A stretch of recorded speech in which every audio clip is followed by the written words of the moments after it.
Being found with marijuana, even a small amount, comes with a penalty. Something one Rastafarian leader says his membership knows all too well. But it is a penalty he and a clergyman feel should be done away with. In this part 3 to close her Look at Marijuana series, Cleopatra Murphy gets those viewpoints and where law enforcement stands on the matter.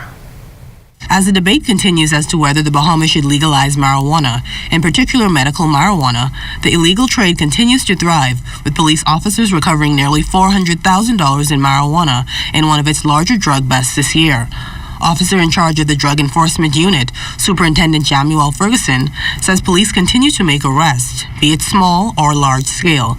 One of the primary functions of law enforcement is the apprehension of offenders. Another primary function is the enforcement of our laws. Whatever the law may be as it relates to marijuana, police officers will enforce it. But one proponent of law reformation when it comes to the drug is Priest Ruthven McKinney, the Royal Ambassador for the Ethiopia Black International Congress, one of the largest Rastafarian groupings in the country. He says for too long, Rastafarians that smoke marijuana as a sacrament have been persecuted. I have members of our organization who get locked up with less than 3 grams, and that's still on their record for the last 15 years, and they can't travel. And every time they try travel, or they try to get a clean police record, that's just like a stigma. And these persons is good, abiding citizens. Pastor Emeritus of New Covenant Baptist Church, Bishop Simeon Hall, who served on the CARICOM Commission on Marijuana, shares the same view on sentencing. He says incarcerating young men for small quantities of weed is a waste of resources. When you are found with a spiff, that's what they tell me they call it,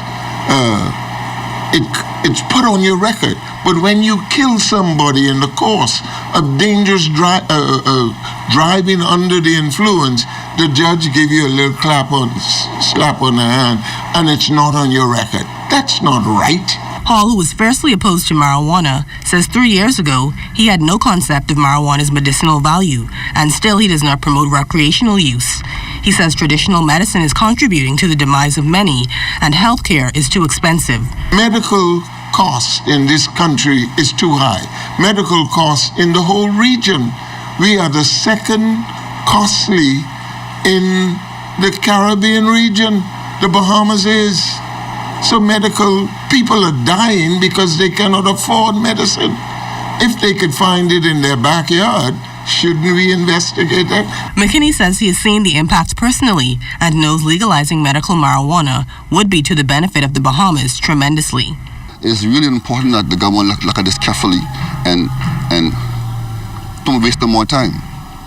So I feel as though it should be decriminalized, it should be legalized in some form.